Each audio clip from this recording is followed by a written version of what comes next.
Şuşa qalası. Əsası 1752-ci ildə Qarabağ xanı Pənahəli xan tərəfindən qoyulmuşdu.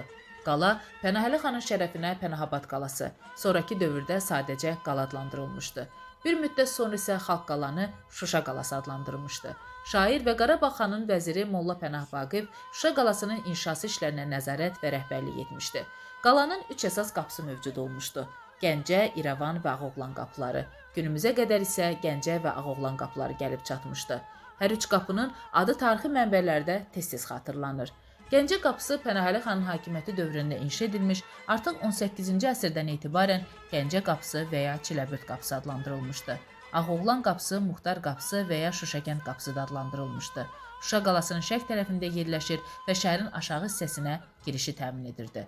İrəvan qapısı və ya Xəlfəli qapısı Şuşa qalasının 3 əsas qapısından biri olmaqla qalanın qərb tərəfində yerləşirdi. Hələ 19-cu əsrin 60-cı illərində bu qapılar Şuşanın ictimai həyatında mühüm rol oynayırdı. Ağoğlan və İrəvan qapıları ali şəxslərin keçişi və yük daşınması üçün, Gəncə qapısı isə arabaların keçməsi üçün nəzərdə tutulurdu.